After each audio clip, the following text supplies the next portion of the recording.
Hello, Trevor here from Double Bill Movies. Today's episode is kind of a double bill, but not an original and a remake, but a remake and its prequel. That film is the Texas Chainsaw Massacre. Now, a few weeks ago, I sat and watched both of these together.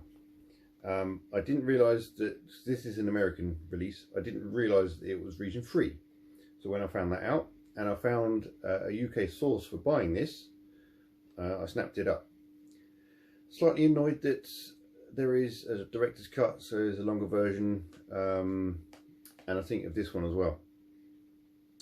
So watching them back to back, now that is 3 hours of chainsaw thrilling hell, basically. I've just thoroughly enjoyed watching them both back to back. So on the packaging for this one, it says the aspect ratio is 2:3:9 to 1. But I've just double checked because I knew as I was watching them both, they have the same aspect ratio. What might have been the case was either that's wrong information because it is 1:7:8, so basically it completely fills your 16:9 screen, or at one point it was presented with black masks top and bottom to make it look wider, in which case they chopped the top and the bottom of the picture off, or the portion they didn't really need. But I'm glad they're both the same aspect ratio because, like I said, I watched them back to back. Obviously started with this one,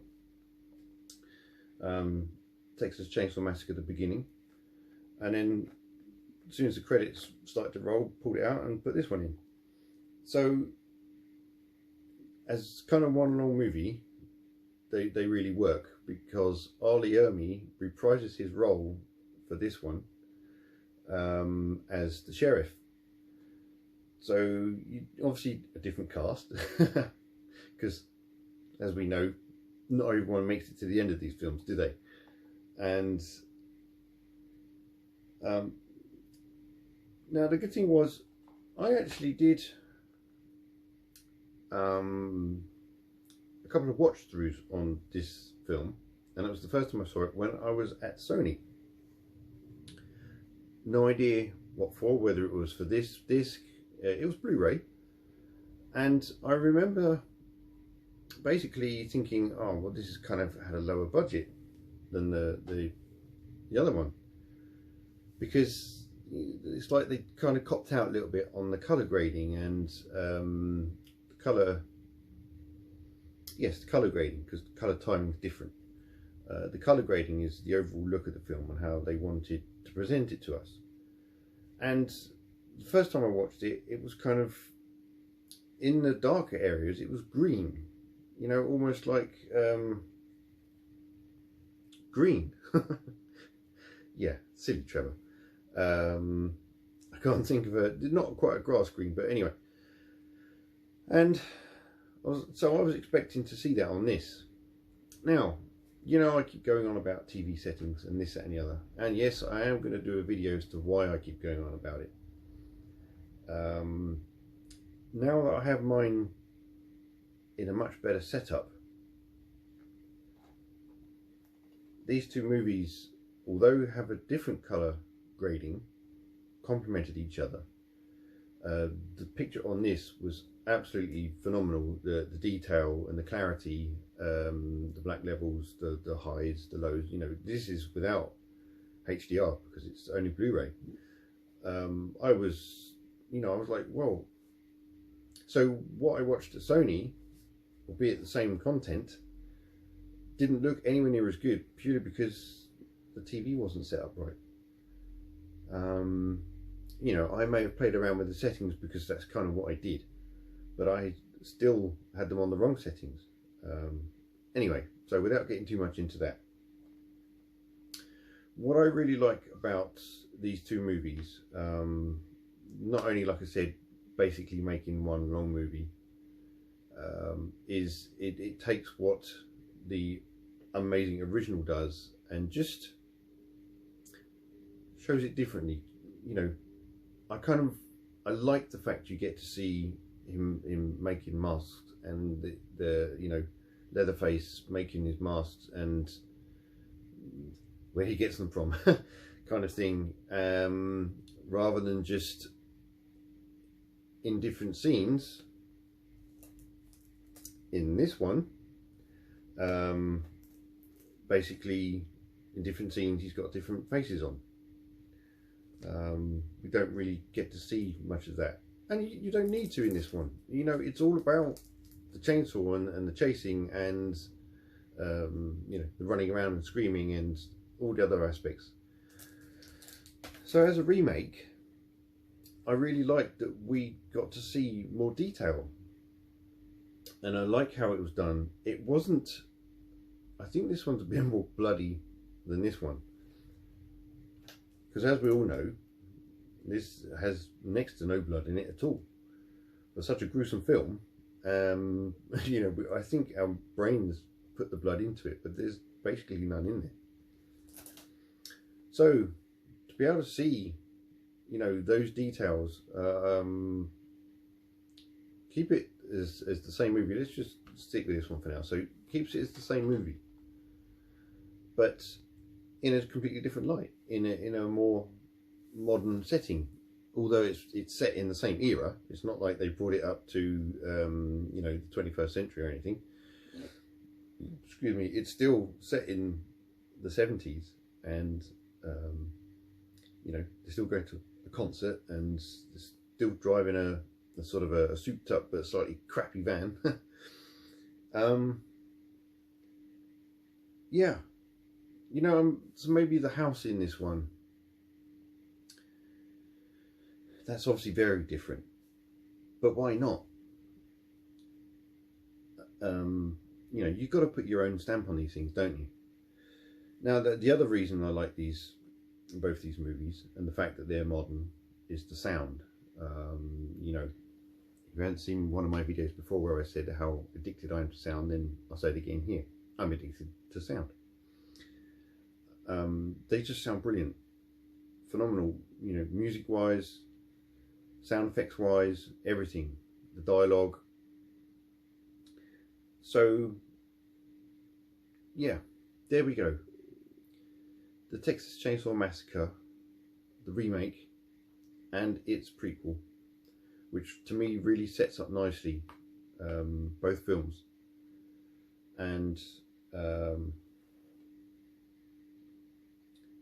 yeah, not amazing amounts of bonus on these. And what I was hoping for, the reason I held off so long to get this one, obviously I wasn't sure about the region, but two, I wanted a box set of the two films. You know, I'm a collector. these editions, as I've said before, you know, this booklet's nothing to do with the film, and that's all you get, just a disc and no reversible art, no booklet, no nothing. We're spoiled these days, aren't we? So a nice box set of both of these would be amazing.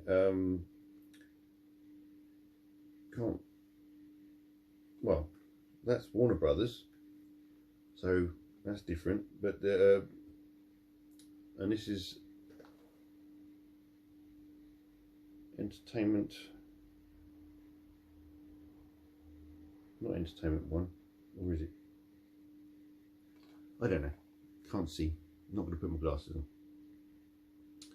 But yeah, you know, clearly two different studios, which is annoying, and other franchises have clearly suffered from this. So now, in other videos I've mentioned that I have quite a few CD soundtracks, and I just happen to have both CD soundtracks. Put them that way, shall we? Now this one is brilliant for the movie, and in the movie it really complements what's going on. But as a listen on its own, it's kind of quite hard. It's too disjointed. So in that respect, can't really call it a good soundtrack. But in the respect, like I said, when you're watching along in the movie, it's brilliant. It's really good. So I was a little bit disappointed that trying to listen to it on its own was just a bit sort of and not as in a creepy way, disjointed and, you know, kind of making you feel uncomfortable. Just, yeah, it wasn't musically kind of doing anything for me. But I'm really glad to have it in my collection. I love collecting CD soundtracks. Pretty sure I got it from the US, but it is Steve Jablonsky, very good composer, and has done quite a few horror films. He did the Nightmare on Elm Street remake soundtrack, and again Steve Jablonsky. So, you know, there's another good continuity with both of these titles.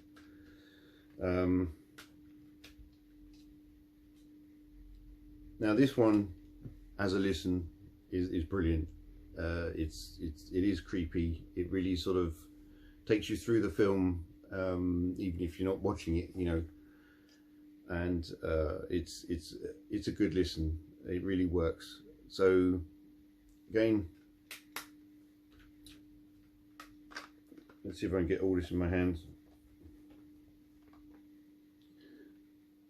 There we go. Look at the right camera, not there. There. The Texas Chainsaw Massacre, the beginning, and the Texas Chainsaw Massacre remake. So there we go, a little bit of a different double bill there. Now, in other videos, I have mentioned a kind of a quiz. Now, silly me kind of called it a music quiz. It's a movie quiz. It's all about the movie clips. Now, the clips are within songs, and what I've been doing is linking to a YouTube video, not of my music, but, you know, bands that I listen to, all kinds of different music. So it's not just this brutal heavy death metal or whatever. And basically, you know, within the song somewhere is a clip from a movie, and some are obvious, but some are really, really hard. So I challenge you to follow the link in the description to this video. I will put a time code as to where the movie clip is, so if you don't like the music, you don't have to listen to the whole song, and you can just go straight to the time code, listen to the movie clip, and then rack your brains trying to think, what the hell movie is that from, Trevor? And how the hell do you know that that's from that movie? So that's the challenge. My movie quiz, not my music quiz, my movie quiz. And in some of my older videos, I've mentioned this before, and I kind of gone on to the second video, and one person guessed it, and they were the only person that even commented on what they thought it was, and that was Independence Day. It was quite an easy one, basically, where he's talking to the alien through the glass, and he says to the alien, "What do you want us to do?" And he goes, "Die." So yeah, so I will pick another one. I won't make it too hard, because, you know, I want you to get interested, because if I put the hardest one out there, you're going to be like, how the hell are we going to work out what movie that's from? Anyway, so there's your challenge. Bit of fun, bit of interaction. Leave some comments. Let me know what you think of those movies. Let me know if you have the CD soundtracks, if you like collecting soundtracks, and which soundtracks you like. And yeah, let's get interactive. So please like and subscribe. Set your notifications so you know when I upload other videos. And above all, in this heat, look after yourselves, drink plenty of water, and take it easy.